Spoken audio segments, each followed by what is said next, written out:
ప్రభువు నామానికే మహిమ కలుగునుగాక.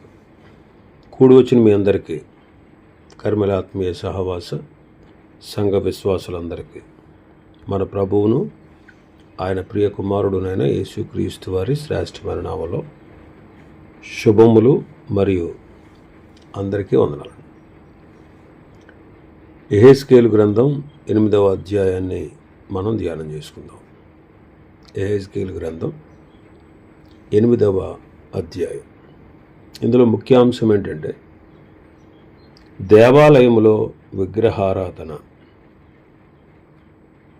దేవాలయములో విగ్రహారాధన.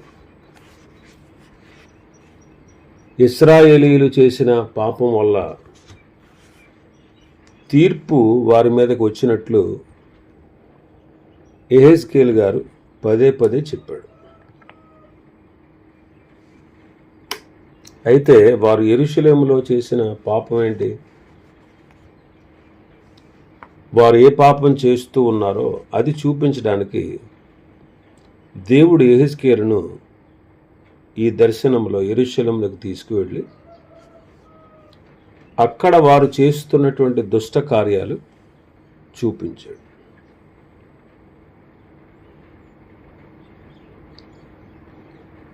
యెహెజ్కేలు గారు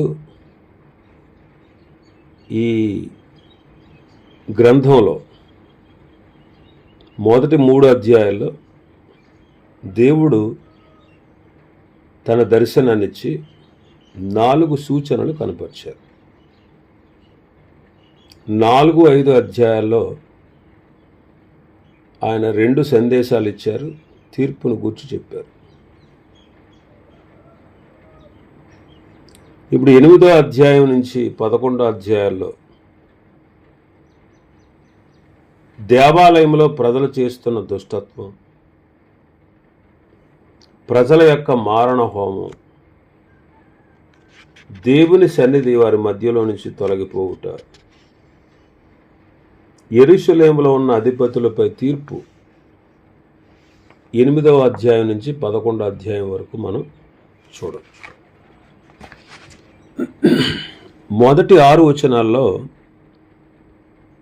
ఈ అధ్యాయంలో రోషము పుట్టించే విగ్రహ పూజ చేస్తూ ఉన్నారు.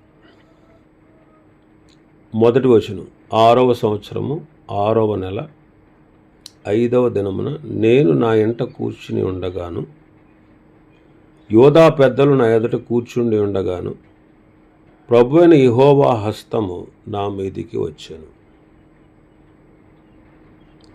6వ సంవత్సరం 6వ నెల 5వ దినమున నేను నా ఇంట్లో కూర్చుని ఉన్నాను. ప్రవక్త విద్యావంతుడుగా మనకు కనబడుతున్నాడు. ఎందుకంటే ఆయన రాసిన ప్రతి విషయానికి సంవత్సరము, నెల, తేదీ చెబుతున్నాడు. ఇలాగూ 14 తేదీలు ఈ గ్రంథంలో కనబడతాయి. ఈ ప్రవక్తను దేవుడు ఎప్పుడు పిలిచారంటే యెహోయాకీము చెరపట్టబడిన 5వ సంవత్సరం, 5వ సంవత్సరం 5వ నెల 5వ దినం అన్నమాట. ఇక్కడ 6వ సంవత్సరం 6వ నెల 5వ దినం అంటారు. అంటే సేవలోనికి వచ్చి 13 నెలలు అయిపోయింది యెహెజ్కేలు గారు. నేను నా ఇంట కూర్చుని ఉండగా, యోధా పెద్దలు నా ఎదుట కూర్చుని ఉండగా అని చదువుతున్నాం మొదటి వచనంలో. యెహెజ్కేలుకు ఇల్లు కూడా ఉంది అని మనకు తెలుస్తూ ఉంది. చాలామంది యెహెజ్కేలుని ధనవంతుడు అని చెబుతారు. బహుశా ఈ పెద్దలు దేవుని యొద్ద విచారణ చేయడానికే ప్రవక్త యొద్దకు వచ్చేవారు. 20వ అధ్యాయం మొదటి వచనం చదివితే, 7వ సంవత్సరం 5వ నెల 10వ దినమున ఇశ్రాయేలు పెద్దలలో కొందరు యెహోవా యొద్ద విచారణ చేయుటకై నా యొద్దకు వచ్చి నా ఎదుట కూర్చుండి ఉండగా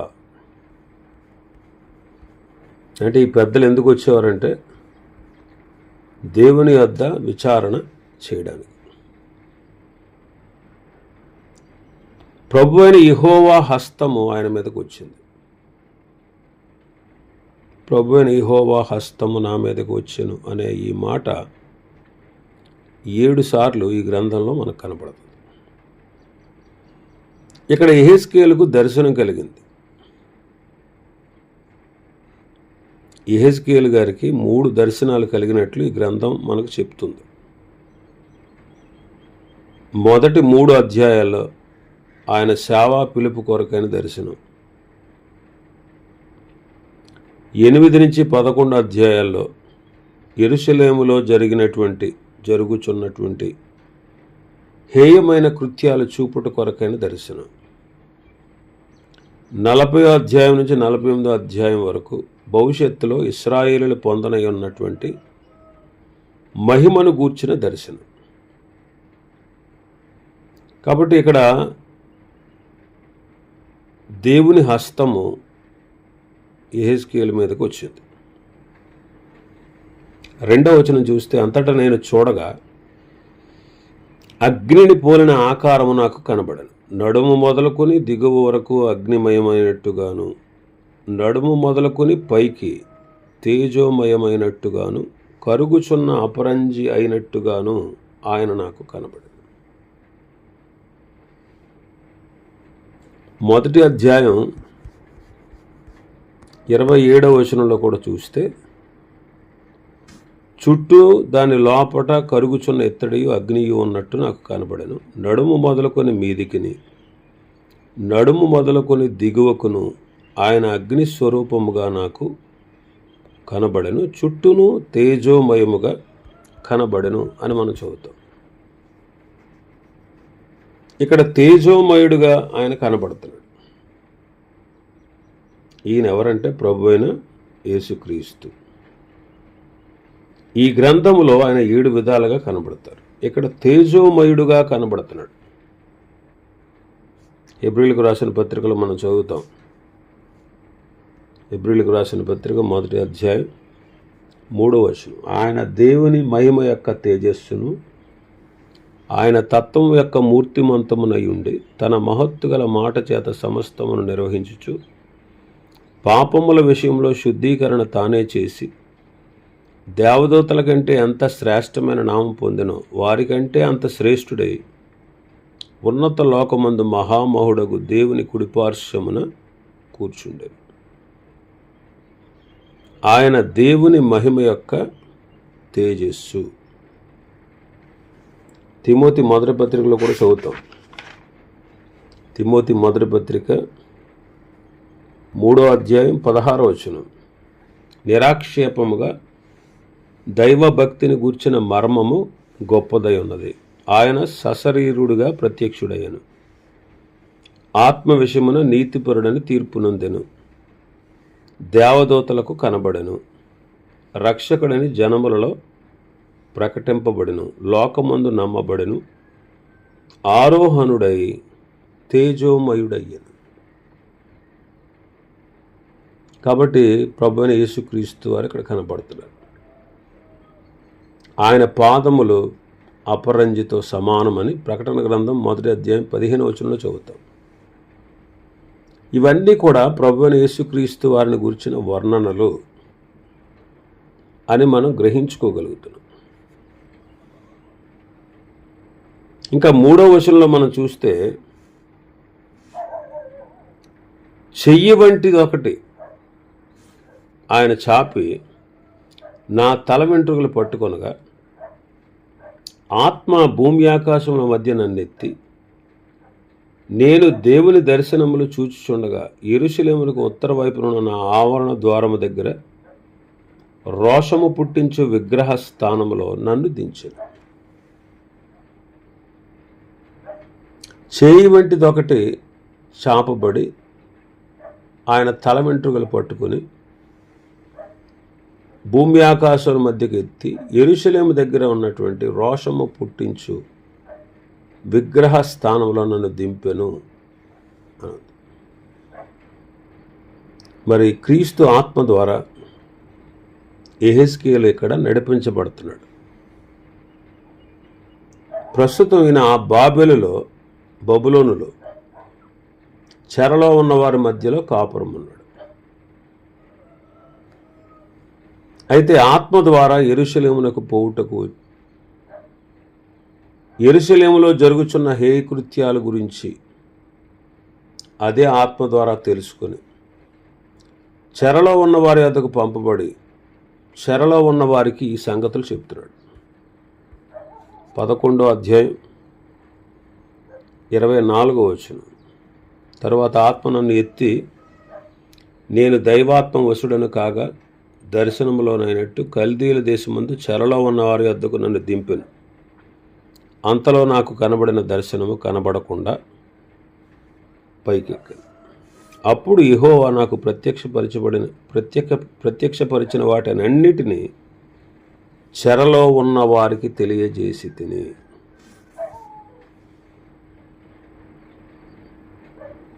ఇక్కడ దేవుని ఆత్మ రహస్యాలను చూపించువాడుగా కనబడుతున్నాడు. ఈనాడు మనకు కూడా మర్మముగా ఉన్న వాటిని బయలుపరిచిన వాడు పరిశుద్ధాత్ముడే. కొరింథీయులకు రాసిన మొదటి పత్రిక 2వ అధ్యాయం 9-10 వచనాలు. ఇందును గూర్చి దేవుడు తన్ను ప్రేమించు వారి కొరకు ఏవి సిద్ధపరిచెనో అవి కంటికి కనబడలేదు, చెవికి వినబడలేదు, మనుష్య హృదయమునకు గోచరము కాలేదు అని వ్రాయబడి ఉన్నది. మనకైతే దేవుడు వాటిని తన ఆత్మ వలన బయలుపరిచి ఉన్నాడు. ఆ ఆత్మ అన్నిటినీ, దేవుని మర్మములను కూడా పరిశోధించుచున్నాడు. దేవుడు తను ప్రేమించు వారి కొరకు ఏమి సిద్ధపరిచాడో అవి కంటికి కనబడవు, చెవికి వినబడవు, మనుష్య హృదయములకు గోచరము కాలేదు. అయితే మనకైతే దేవుడు వాటిని తన ఆత్మ వలన బయలుపరిచాడు. ఆ ఆత్మ అన్నిటినీ, దేవుని మర్మములను కూడా పరిశోధించుచున్నాడు. ఇక్కడ దేవుని ఆత్మ దేవుని రహస్యాలు మనకు చూపించువాడు. కాబట్టి తన్ను ప్రేమించు వారికి ఏవి సిద్ధపరిచారో అవి కంటికి కనబడవు, చెవికి వినబడవు. రక్షణ పొందని అన్యజనులకు అవి బయలుపరచబడు, ఆ హృదయానికి గోచరం కాదు. కానీ మనకైతే, అంటే క్రీస్తునందు విశ్వాసం ఉంచిన మనకు దేవుని ఆత్మ వలన బయలుపరచబడుచున్నారు. చూడండి, మన భవిష్యత్తు తెలుసు. మనం ప్రభువైన యేసుక్రీస్తునందు విశ్వాసం ఉంచి తండ్రి అయిన దేవుని నమ్మి ఆయన పంపిన కుమారుడైన క్రీస్తును, ఆయన యొక్క మరణము, ఆయన యొక్క సమాధి,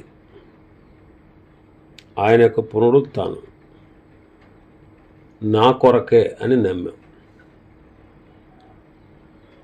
అవి మనం చూడలేదు. ఇప్పుడు ఆయన కన్నులారా మనం చూడకయే విశ్వసించుచు విశ్వాసమునకు కలుగు ఫలమైనటువంటి రక్షణ పొందుతున్నాం.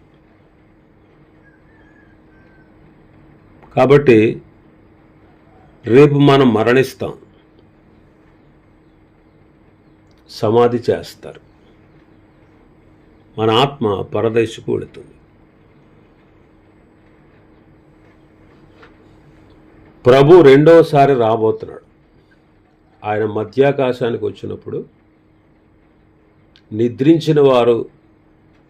అప్పటికి నిద్రించిన వారు మొదట ఆయన ఎదుర్కోవడానికి వెళతారు.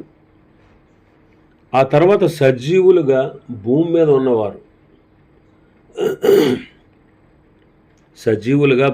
ఉన్నవారు వాళ్ళు కూడా పరలోకానికి వెళతారు, మధ్యాకాశానికి. ఆ తర్వాత వారు 1000 ఏళ్ల పరిపాలనలో భూమి మీద ఉంటారు. ఆ తర్వాత ధవళ సింహాసనపు తీర్పు సమయంలో పరిశుద్ధులు దేవదూతలకు తీర్పు తీరుస్తారు.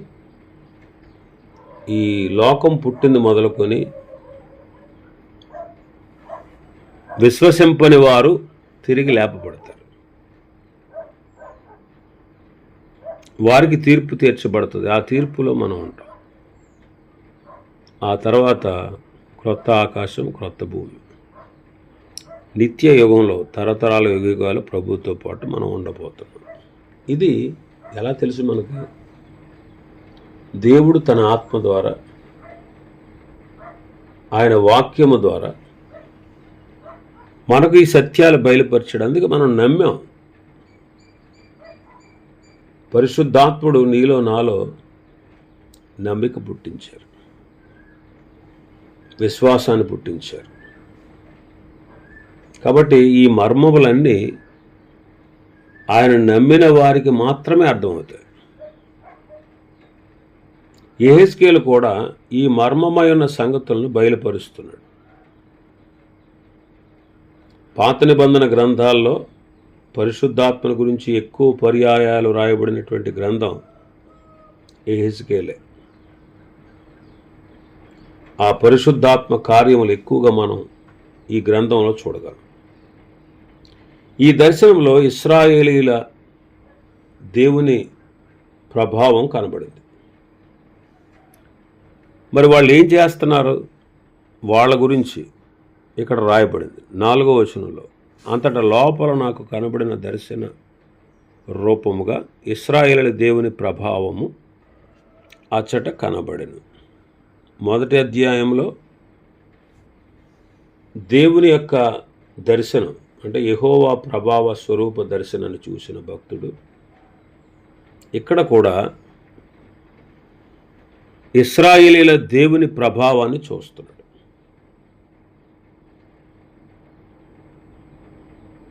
మరి ఈనాడు మనకు కూడా దర్శనాలు కలగాల? దర్శనాల కోసం మనం ఎదురు చూడాలా?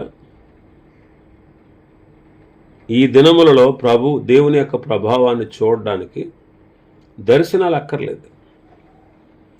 దేవుని యొక్క ప్రభావము బయలుపరచబడి ఉన్నది. మన ప్రభువును మనం చూడాలి అంటే వాక్యాన్నే చూడాలి. ప్రభువుని యేసుక్రీస్తు వారు అదే చెప్పారు. యోహాను సువార్త 5వ అధ్యాయం 39వ వచనం, లేఖనముల యందు మీకు నిత్య జీవము కలదని తలంచుచు వాటిని పరిశోధించుచున్నారు. పరిశోధించండి, అవే నన్ను గూర్చి సాక్ష్యమిచ్చుచున్నవి. లేఖనముల యందు మీకు నిత్య జీవం కలదు అని తలస్తూ వాటిని పరిశోధించండి, అవే నన్ను గూర్చి సాక్ష్యం ఇస్తున్నాయి అంటారు. లూకాసు వార్త 24వ అధ్యాయం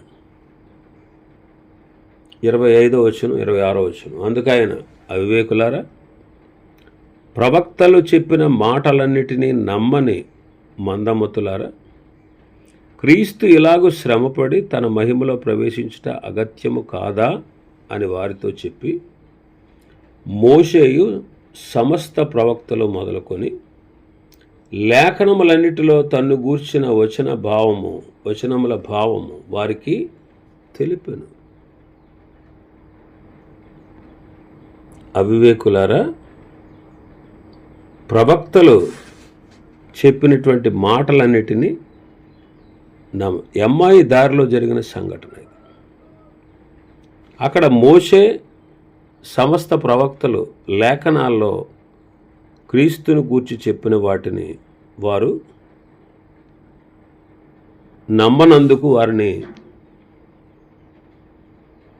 గద్దించాడు ఆయన.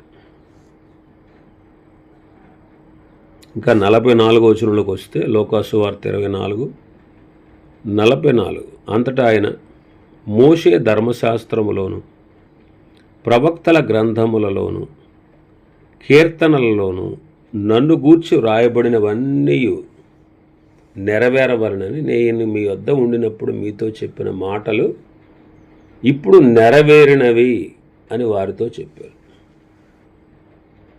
కాబట్టి ఈనాడు దర్శనాలు అవసరం లేదు, లేఖనాలను మనం పరిశోధిస్తే చాలు ప్రభు యొక్క మహాత్మ్యము మనకు కనబడుతుంది. ఇంకా మన భాగంలోకి వస్తే 5వ వచనంలో, నరపుత్రుడా, ఉత్తర వైపు తేరు చూడమని యెహోవా నాకు సెలవేగా నేను ఉత్తర వైపు తేరు చూచితిని.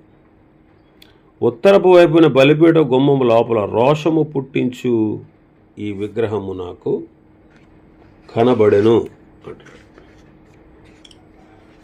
విగ్రహం ఏదైనా సరే అది దేవునికి రోషాన్ని పుట్టిస్తుంది. విగ్రహం ఏదైనా సరే అది రోషాన్ని పుట్టిస్తుంది. ఈ విగ్రహం బహుశా మనష్షే అనే రాజు, దుష్టుడైన మనష్షే అనే రాజు దేవాలయంలో పెట్టించిన అషేరాదేవి విగ్రహమే ఉండొచ్చు. రాజుల 2వ గ్రంథంలో చూస్తాం. దాన్ని యోషియా రాజు నాశనం చేశాడు. కానీ తర్వాత వచ్చిన రాజులు దాన్ని పునఃప్రతిష్ఠ చేశారు. దానినే రోషము పుట్టించు విగ్రహము అంటున్నాడు. యెహెజ్కేలు ఆ విగ్రహం వైపు తేరి చూచాడు.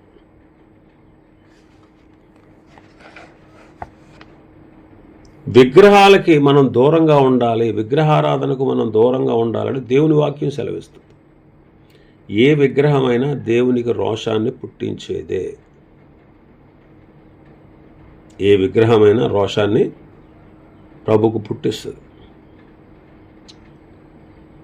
అక్కడ 5వ వచనంలో మనం చూస్తాం, 6వ వచనంలో, అంతటా ఆయన నాతో ఇలాగ సెలవిచ్చాను, నరపుత్రుడా, వారు చేయదాన్ని నీవు చూస్తున్నావు కదా, నా పరిశుద్ధ స్థలమును నేను విడిచిపోవునట్లుగా ఇశ్రాయేలు ఇక్కడ చేయు అధికమైన హేయకృత్యములు చూచితివా? ఇదిగో ఈ తట్టు తిరుగు, వీటికంటే మరి అధికమైన హేయక్రియలు నీవు చూస్తావు అంటున్నాడు. ఇశ్రాయేలీల యొక్క హేయక్రియలు దేవుణ్ణి పరిశుద్ధ పట్టణాన్ని విడిచిపోవునట్లుగా చేస్తాడు. మొదట మోషే నిర్మించిన ప్రత్యక్ష గుడారం అరణ్యములో ప్రయాణం ముగించబడిన తర్వాత ఆ ప్రత్యక్ష గుడారాన్ని ఎక్కడ వేశారంటే షిలోహులో నిలిపారు. అక్కడికి ఇశ్రాయేలు వెళ్ళి బలులు అర్పించుచుండేవారు. కానీ కొంతకాలానికి షిలోహును ఆయన విడిచిపెట్టారు. కీర్తన 78లో మనం ఆ మాట చదువుతాం. 78వ కీర్తన 60వ వచనం, షిలోహు మందిరమును తాను మనుష్యులలో సంస్థాపన చేసిన గుడారమును ఆయన విడిచిపెట్టారు. ఎందుకు విడిచిపెట్టారు? ఇశ్రాయేలీల యొక్క దుష్టత్వాన్ని బట్టి ఆయన విడిచిపెట్టారు. అలాగే సొలొమోను కట్టినటువంటి దేవాలయాన్ని కూడా విడిచిపెట్టాడు ఆయన. తర్వాత సొలొమోను దేవాలయాన్ని కట్టించాడు.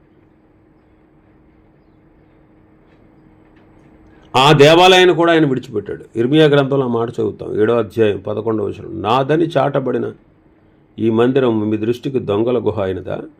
ఆలోచించుడి, నేనే ఈ సంగతి కనుగొనుచును, ఇదే యెహోవా వాక్కు. పూర్వమున నేను నా నామం నిలిపిన షిలోహునందున నా స్థలమునకు పోయి విచారణ చేయుడి. ఇశ్రాయేలీలైన నా జనుల దుష్టత్వమును బట్టి నేను దానికి చేసిన కార్యము చూడుడి, ఇదే యెహోవా వాక్కు.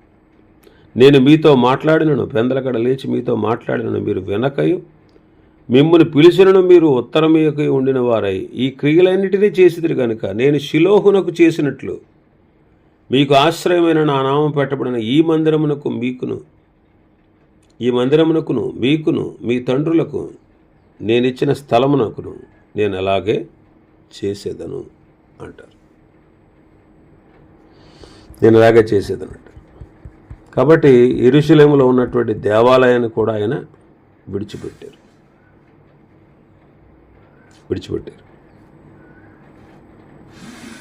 26వ అధ్యాయం ఇర్మియా గ్రంథం 6వ వచనంలో చూస్తే, మీరు ఎలాగున చేసినందున నేను షిలోహునకు చేసినట్లు ఈ మందిరమునకు చేసేదను, ఈ పట్టణమును భూమి మీద ఉన్న సమస్త జనులకు శాపాస్పదముగా చేసేదను. ఇక్కడ గమనించండి, దేవుడు పాపము ఇవి కలిసి ఉండనేరం. అందుకే యెహోషువ గ్రంథంలో మనం చదువుతాం 7వ అధ్యాయంలో, శాపగ్రస్తులైన వారిని మీ మధ్య ఉండకుండా మీరు నిర్మూలన చేస్తే తప్ప నేను మీకు తోడై ఉండనంటారు. ఇక్కడ మనం మన ఆత్మీయ జీవితానికి అన్వయించుకుంటే, ఈనాడు మనలో కూడా చెడుగు పాపము అనేది ఉన్నట్లయితే దేవునితో ఉండే సమాధానము, దేవునితో ఉండే సహవాసము మనం చేయలేం. ఏ చెడు కూడా మన జీవితంలో లేకుండా నిర్మూలన చేసినప్పుడే, నిర్మలంగా మనల్ని మనం కాపాడుకున్నప్పుడే ప్రభు మనతో ఉంటాడు. అంటే మనలో ఉండడు, విడిచిపెట్టేస్తాడని కాదు. క్రొత్త నిబంధనలో పరిశుద్ధాత్ముడు విమోచన దినం వరకు మనలో భద్రం చేయబడి ఉన్నాడు. మనలో ఉన్నాడు ఆయన. అంటే దాని అర్థం విడిచిపెట్టేస్తాడని కాదు. ఆయనతో మనకుండే సమాధానం సఖ్యత ఉండదు పాపం వల్ల. మరి పరిశుద్ధాత్మను దుఃఖపరచొద్దు, ఆత్మను ఆర్పకుడు అనే మాటలు మనం క్రొత్త నిబంధనలో చదువుతాం. అంటే ఆయన మౌనంగా ఉండిపోతాడు అనమాట. ఆయనకు అధికారాన్ని మనం ఇవ్వనప్పుడు ఆయన మౌనంగా ఉంటారు. ఆయనకు అధికారాన్ని ఇస్తే ఆయన యాక్టివ్గా పనిచేస్తారు. కాబట్టి మనలో పాపము చెడుగు ఉంటే సమాధానాన్ని కోల్పోతాం.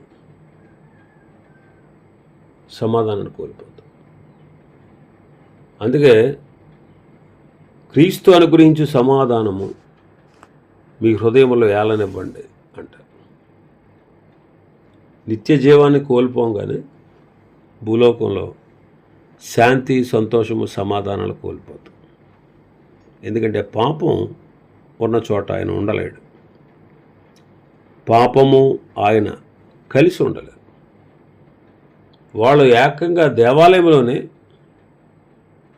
ఈ రోషము పుట్టించే విగ్రహాన్ని పెట్టారు. ఆయనకు కోపం కలిగిస్తాం. మనం కూడా దేవుని కంటే దేనికైనా ఎక్కువ ప్రాధాన్యత ఇచ్చామనుకోండి, అదే విగ్రహం అంతే. కాబట్టి దేవునికి ఇష్టం కాని కార్యాలు మనం చేయకూడదు. ఇంకా చాలా విషయాలు ఉన్నాయి. ప్రభు చిత్తమైతే వాటిని రేపటి దినం మనం ధ్యానం చేసుకుందాం. దేవుడి వర్తమాన వాక్యాన్ని మన వినికిడిలో ఆశీర్వదించునుగాక. ఆమేన్.